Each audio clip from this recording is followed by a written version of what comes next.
reports, unless the government ends what he called the oppression of protesters. Tom Ackerman, Al Jazeera. And we spoke to a protester in Tripoli for his response both to the latest unrest and to the speech of Saif Gaddafi. He's asked not to be identified. Here's what he had to say.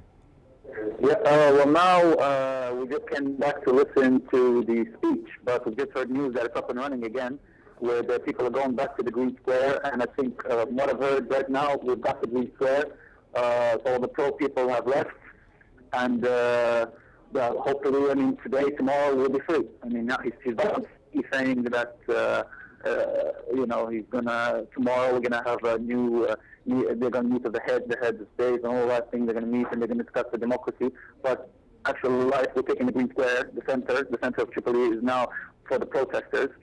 And nowhere to run, nowhere to hide. You know, it's over. It's close to being over. We're gonna come back and fight for it again, but I'm losing. So just to make that clear, I'm not sure I completely understood, but protesters are leaving the square to return tomorrow, or are they still gathered in Green Square? The Green Square now belongs to the protesters. Right. The pro-Gaddafi people have run away. They have taken, they've just gone. It belongs to the protesters. Presumably... For the last 2 days, they've occupied it. Today we've got it back. Just got it back now. And have there been any further clashes? We had heard earlier there were reports there of further...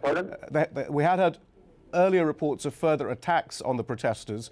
Are those still continuing? Did they occur? I was personally attacked. We got to the Green Square. We were meters away from the Green Square. We were winning it. There was all these children. He's got children throwing rocks at us. And then once we were going to win it, they attacked us with guns. There were snipers on the roof, but I didn't see if they hit anyone. The guns were following us. We all ran away.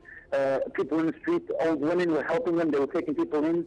They chased them. One man died in front of us. We see he was shot down. Everyone, it was chaos. It was chaos. He's doing this to his own people. And was this the military? We're describing that at the moment as supporters of President Gaddafi, but was it the military, the security forces who were doing the shooting? There was people, we were throwing rocks at people. They were throwing rocks back, and then all of a sudden there was 2 or 3 cars. The one that came down our road was a small white car with guns coming out by a lot of troops.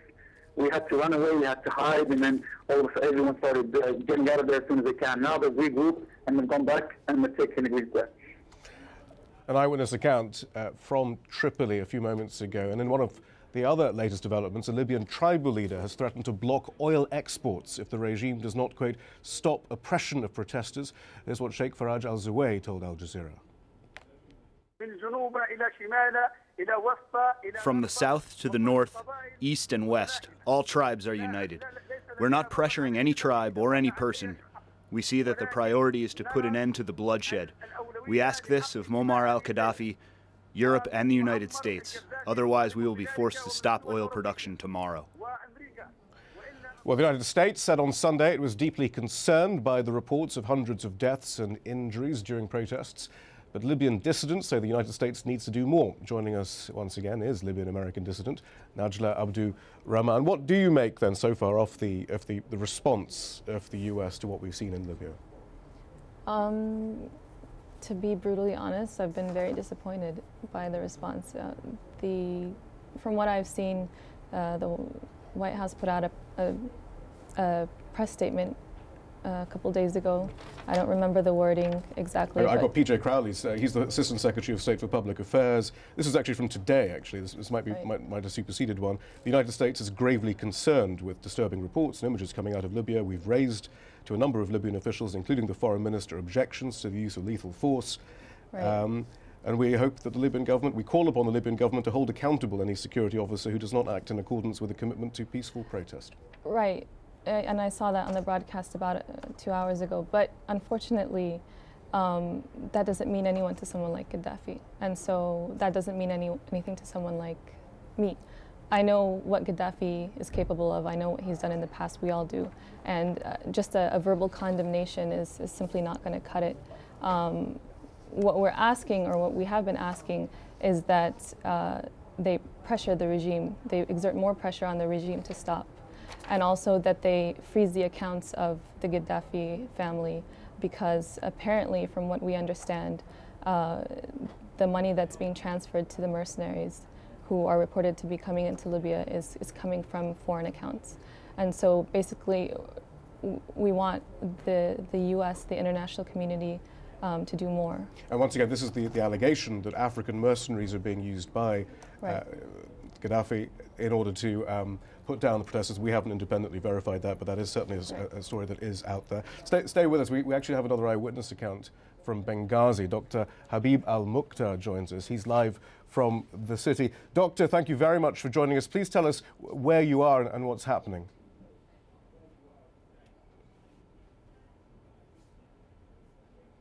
And I think just as I asked that question, our line dropped. We'll continue to try and re-establish contact. We'll go back to you for the moment then, Najla.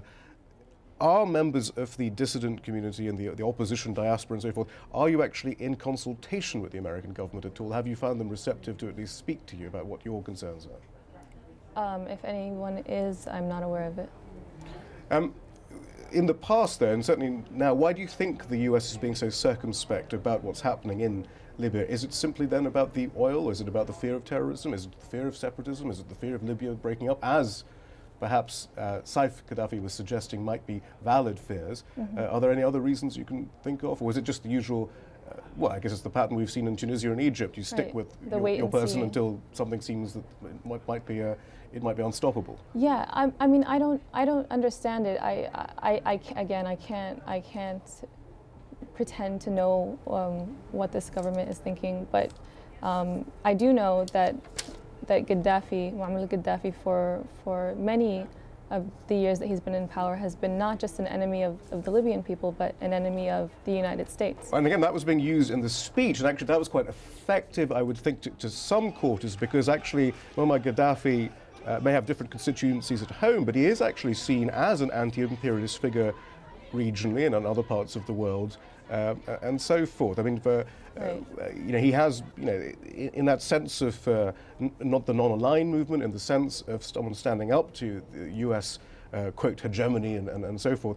Gaddafi is often seen as a leader internationally in that, even though things have changed a great deal over the last 20, 30 years. Internationally, perhaps, but not at home, I think. Because, I mean, Saif Gaddafi certainly talked about the prospect of imperialism. He said, do you think that Europe and America will stand by if we're split into two, or if there's any chaos? You know, we're only half an hour away from Europe. I mean, do you think that actually then strikes any chord within Libya? No, nobody talks about imperialism in Libya. Nobody talks about, I mean, the only imperialism that we've known is Italian colonization, and people don't talk about that anymore. For the last 40 years, it's only been about one man and getting rid of one man. Now, just stay with us. I think we do now have a report from a hospital in Benghazi. We will not be naming him for obvious security reasons. But thank you very much for joining us. Please tell us what is happening right now. What is happening in Benghazi has been finally, Gaddafi lost control in Benghazi. We are celebrating here in Benghazi. Everybody's feeling so happy. And yes, we have a lot of casualties, we have a lot of victims, but we're so proud of them. I'm one of them. I'm so proud of them.